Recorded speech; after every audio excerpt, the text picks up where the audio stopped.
श्री हनुमान जी महाराज की जय।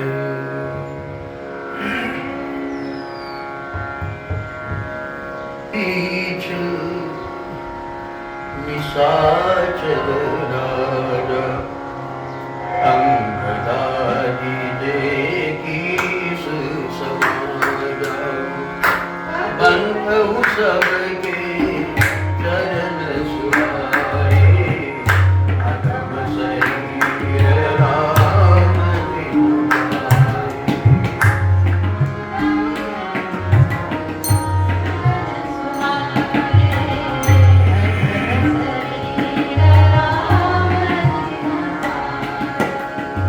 रघुपति चरण उपासक देते खग मृग सुर नर असुर समेते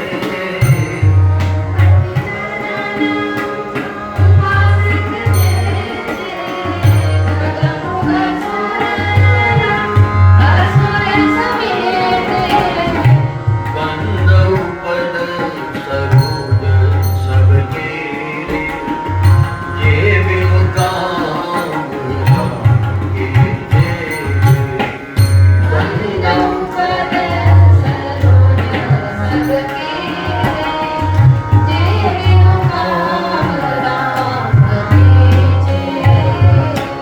कपिपति दीन निशाचर राजा अंगदारी देखीस समाजा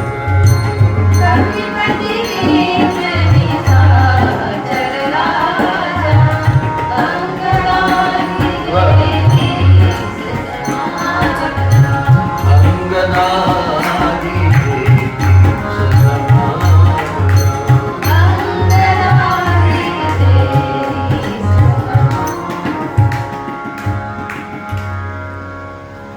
कपिपति रीछ निशाचर राजा अंगदारी देखीस समाजा बंधु सबके चरण सुहाए अधम शरीर राम जिन पाए। विलक्षण वंदना बाबा तुलसीदास जी।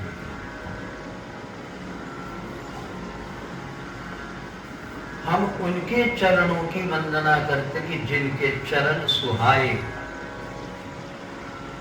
सुशोभित हो रहे हैं। किनके चरण? तो कपिपति सुग्रीव, रीछ जांबवंत और निशाचरों के राजा विभीषण और अंगद आदि जो वानर दल है उन सबके चरण बड़े शोभायमान हैं, सुशोभित है। उनके चरणों में हम कल्पना करो, बंदर शरीर जिस सुग्रीव का, सुंदर शरीर नहीं, बंदर।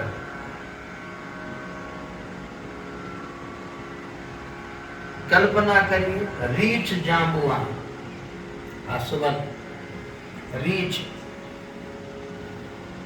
उसके पैर कैसे होंगे? अश्वन।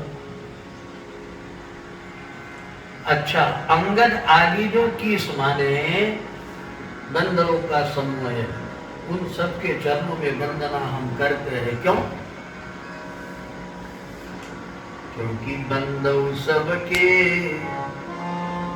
चरण सुहाए। अब इनके चरण सुहायमान कैसे? हमने इतना ही सुना कि मनुष्य के चरण, गुरु के चरण, 21 भालू लोग, रीछ, इनके चरण कहां से सुंदर?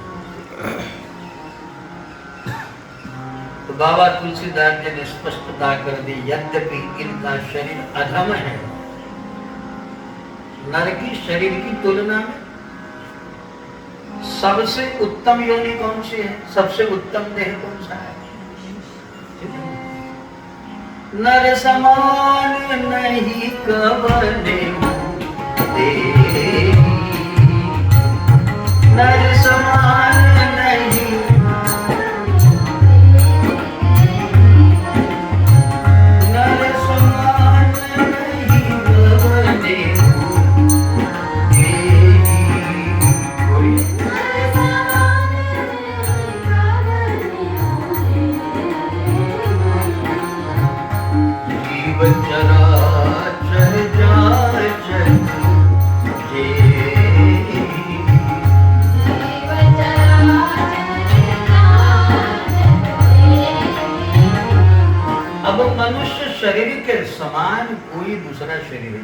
नर समान नहीं कवने हूँ।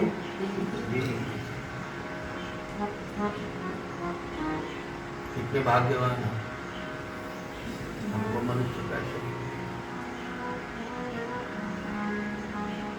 अच्छा, चराचर के जीव भी जिस मनुष्य शरीर की याचना, छोड़िए जीवन की,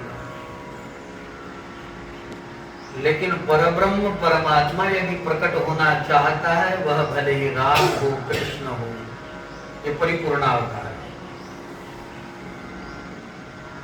तो आते किस शरीर में? भले ही विप्रधेनु सुर संत हित लीन,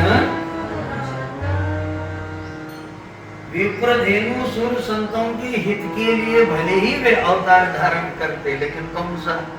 मनुज अवतार। तो लीन मनुज, मनुष्य का शरीर धारण, मतलब भगवान को मनुष्य ज्यादा प्रिय है।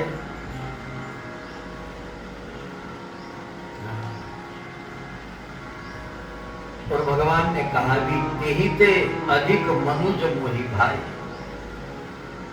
मनुष्य शरीर की बड़ी महानता।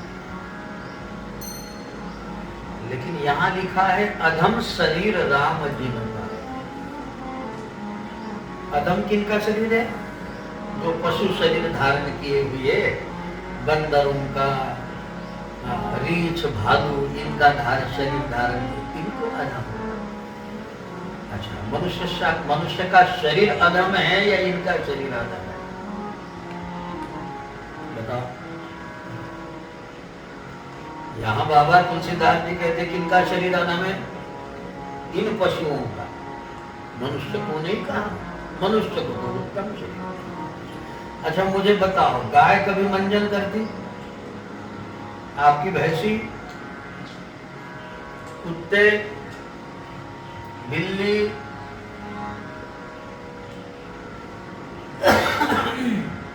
अच्छा आपकी गौ माता का कभी मुंह का गंदा मांस आया?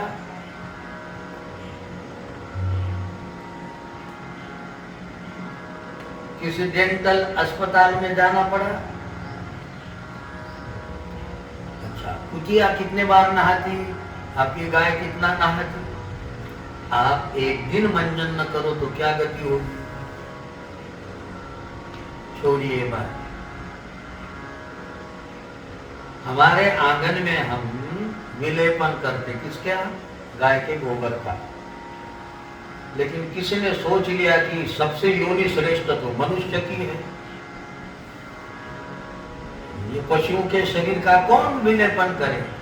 ये पशु के, गाय का, ये इसका विलेपन नहीं, सबसे योनि किसके श्रेष्ठ है?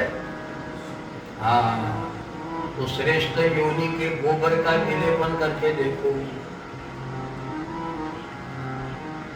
मुझे बताओ अधम शरीर कौन सा है? ये व्यक्ति के लिए इत्र लगाना पड़ता है, टीवी पे आता फॉग, पशु को कभी लगाना पड़ता? ये आदमी को अपनी गंदगी छुपाने के लिए न जाने क्या क्या करना पड़ता है। शास्त्रों में आया है, ये गौ माता तुम्हारे शरीर की गंध कैसे आती? कर्पूर की गंध वाली गौ, जैसे कपूर की गंध होती है ना, गौ माता की गंध कर्पूर की आती है, कर्पूर।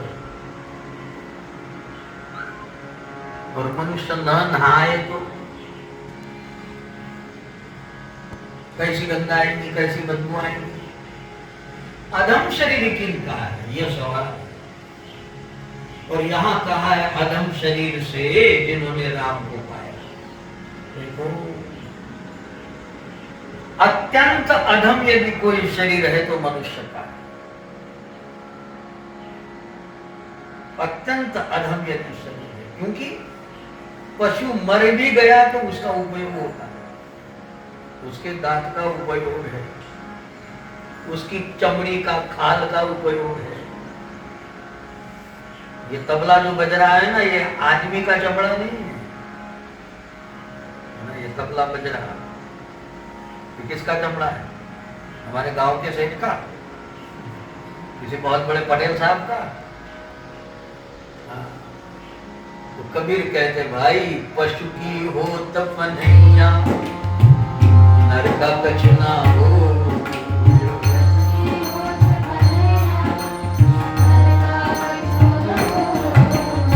पर नर करनी करे, पर नर यदि करनी करे तो नर का नारायण हो। पशु की हो तपनैया नर का कछ ना हो। श्री राम जय राम जय जय राम, श्री राम जय राम श्री राम जय राम। बस इतना ही लाभ मनुष्य शरीर में है कि आप जबान से श्री राम जय राम जय जय राम बोल सकते हो। पशु बोल सकता है? पशु को बोलो बोलो सीताराम। हमने सुना है कि ज्ञानेश्वर महाराज ने वेद का मंत्र भैंसे के मुख से बोलने को लगाया। महापुरुष क्या करे ये बात छोड़िए, लेकिन कितना भी अच्छा पशु शरीर भगवान का नाम उच्चारण नहीं कर सकता, अच्छा कथा सुन सकता। हमारा शनि यही बैठता, आरती में बैठता है ना, पेड़ी पे आकर बैठता था। काय के लिए बैठता? आरती शुरू हुई कि आकर बैठ गया। उसको पता है आरती के बाद में प्रसाद मिलने वाला है। तो पशु की योनि का सुधार होने के लक्षण है, बहुत अच्छी बात है। किंतु मनुष्य होकर भी आरती न करे, मनुष्य होकर भी भगवान के नाम का उच्चारण न करे। हम एक और बात कहते हैं कि सिर्फ व्यवस्था हंसने की मनुष्य शरीर में ही है। आपकी गाय नहीं हंसेगी, आपकी कुतिया नहीं हंसेगी, आपकी भेड़ बकरी नहीं हंसेगी, आपकी भैंसी नहीं हंसेगी। आज हमारी भैंसी बहुत खिलखिला के हंस रही थी। पशु योनि में हंसना संभव है, तो मनुष्य होकर हंसा नहीं तो हंसते रहिए, मुस्कुराते रहिए। तो जब आपको कहते ना मुस्कुराते रहो गुनगुनाते रहो,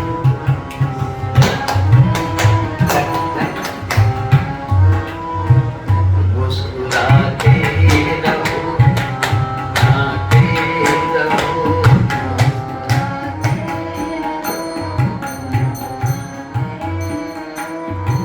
जीवन संगीत है स्वर सजाते रहो मुस्कुराते।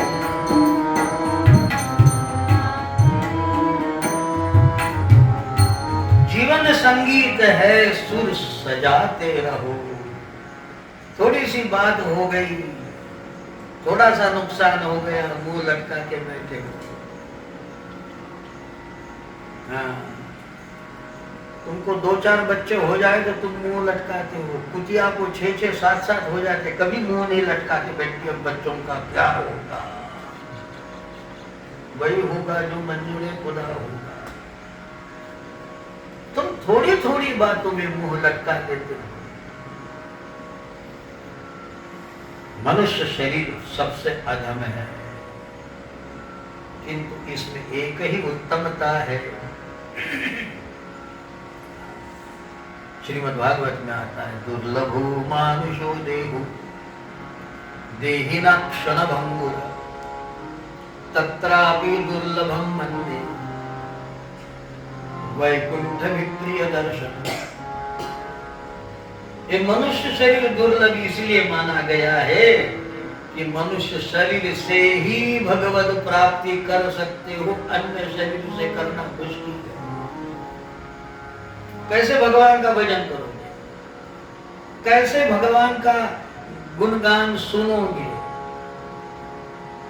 कैसी यात्रा करोगे? केदारनाथ गए थे तो बेचारे खच्चर यात्रा करके आते, केदारनाथ जी की यात्रा करके निश्चित उनका जीवन तो शुद्ध होगा, उनकी योनि सवर जाएगी, किंतु एक खच्चरों को बेदम पीटने वालों का क्या होगा? लगता है कि हम पहली बार जाकर बैठे हो खच्चर पे, देखा कि महापाप है खच्चर पे बैठना। कितना पीटते, कितना मारते, बेचारों को खाने को नहीं देते, तरसाते तरसाते अब तो आगे कभी केदारनाथ जाए तो वहीं से पेड़ी से प्रणाम कर लेंगे, या तो पैदल जाएंगे न तो हेलीकॉप्टर से चलेंगे, किंतु खच्चर पे नहीं बैठना ऐसा ना। वो खच्चरों तो बेचारे अगले जन्म में संत बनने की व्यवस्था है, कितनी परिक्रमा कर लेते केदारनाथ भगवान, किंतु खच्चर पालने वालों को, खच्चर हाँकने वालों को थोड़ी भी दया नहीं होती। मारते चलते, पीटते चलते और 24 घंटा काम कराते रहे। बात कहने की यह है कि तुलसीदास जी कहते हैं कि अरे तुम्हारा शरीर उत्तम है, तुम उत्तम शरीर से भगवान को पा जाओ, कोई बड़ाई नहीं। किंतु जिन्होंने अधम शरीर राम जिन पाए, भालू का वेश, किस मरकट बंदरों का वेश, निशाचर योनि, तो बाबा कहते कपिपति सुग्रीव, रीछ जाम्बुवान, निशाचर राजा विभीषण और अंगदादि जे कीस समाजा। अंगद आदि जो मरकट का समुदाय है, बाबा कहते बंधु सबके चरण सुहाए, बंधु सबके चरण सुहाए।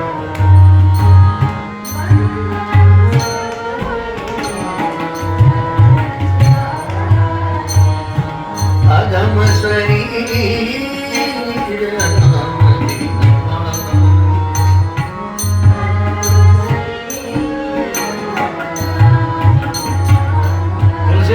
कहते जो राम का प्रिय है, जिसने राम को पाने के लिए प्रयत्न किया, उनके चरणों में हमारा प्रणाम। और बाबा आगे कहते हैं रघुपति चरण उपासक देते, रघुपति चरण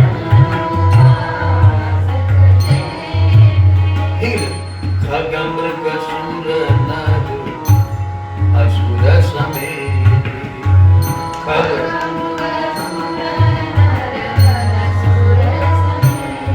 खग के माने पक्षी के वेश में जटायु आया,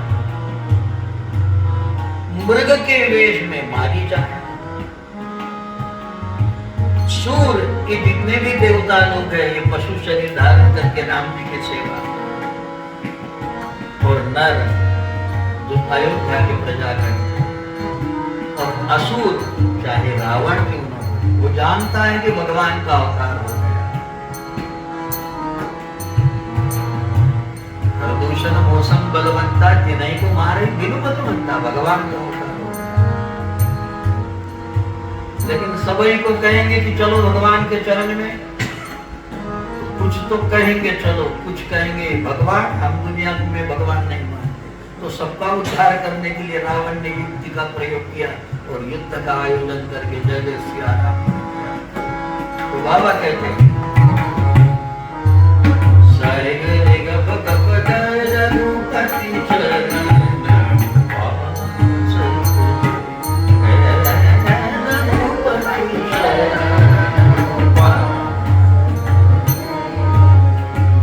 खगमृग सुर असुर समेत, खगमृग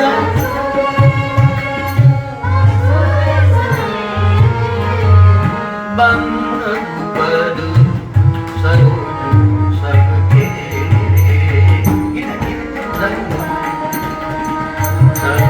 सबके बंद सरोज सबके, बिनु काज राम के जय बिनु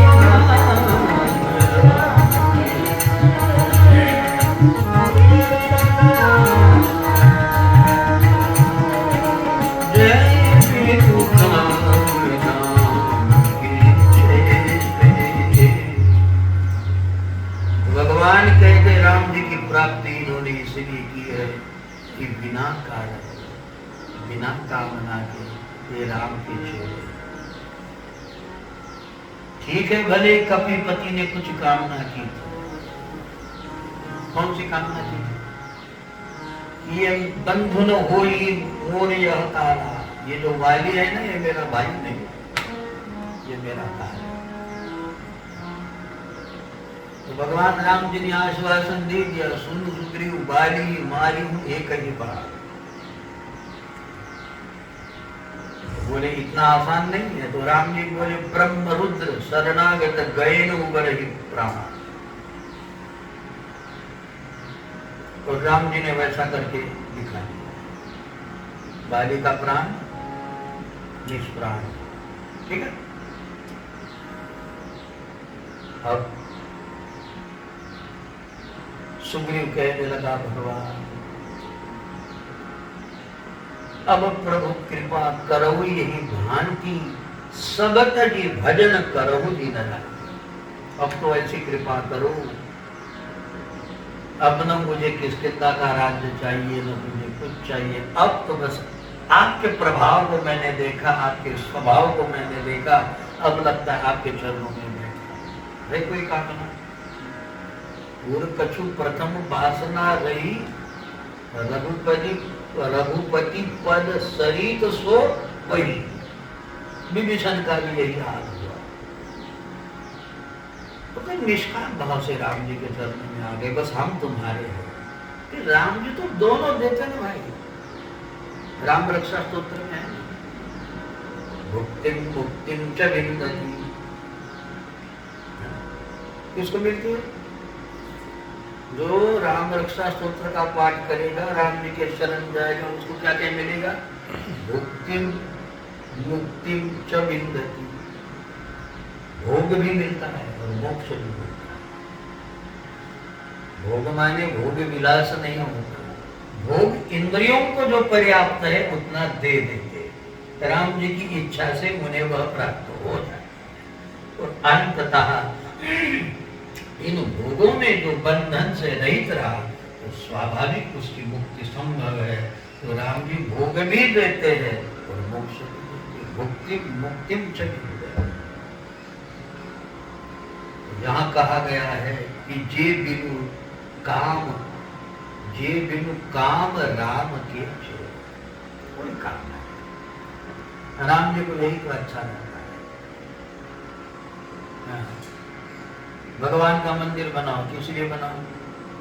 कई जगह मंदिर बनाना व्यापार होता है,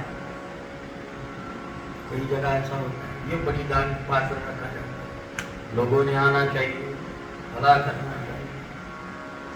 कई बार सत्कर्म भी पैसा इकट्ठा करने का माध्यम बन जाता है। दुनिया को लगता है कि ये सत्कर्म हो रहा है, लेकिन पैसा इकट्ठा करने का माध्यम बन जाता है। और चाणक्य इसको मना करते थे, अभिमानुषम राक्षस, वो मनुष्य नहीं राक्षस है। जो परहितम स्वार्थ है निगनंती, दिखता तो है परोपकार करते हुए, किंतु अपना ही निजी स्वार्थ पालता है, वह मनुष्य नहीं राक्षस। अब इनको क्या जरूरत थी राम के साथ झगड़ा करना, युद्ध करना, अपने प्राण की बाजी लगाना? तो यहाँ का है जे बिनु काम, कोई इच्छा नहीं और बिना कामना से रहित जो राम जी के चरणों में बैठता है ना, तो भगवान कहते वो मुझे बहुत प्रिय। उदाहरा सर्व गई किंतु ज्ञानी सारे भक्त मुझे प्रिय है, किंतु ज्ञानी तो मेरी आत्मा है। ज्ञानी को कुछ नहीं चाहिए, तीनों को भी चाहिए।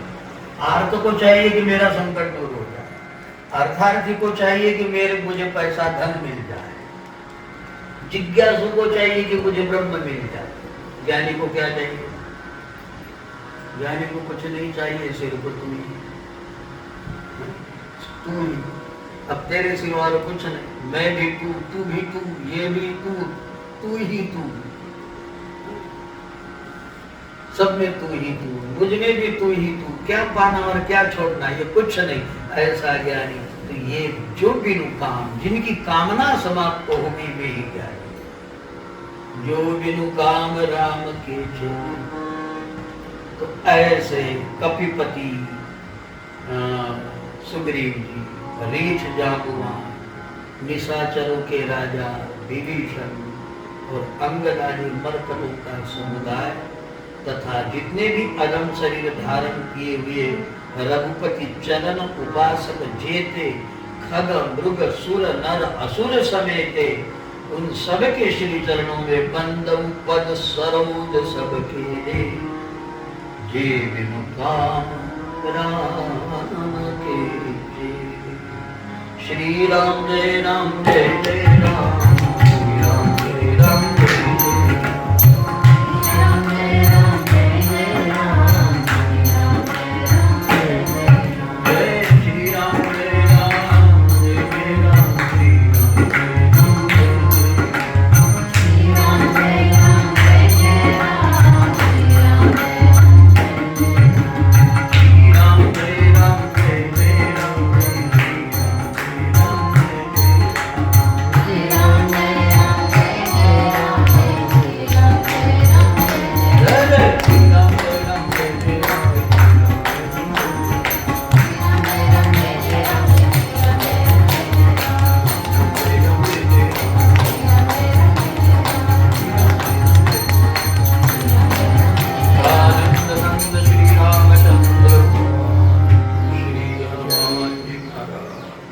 जय श्री नर्मदा मैया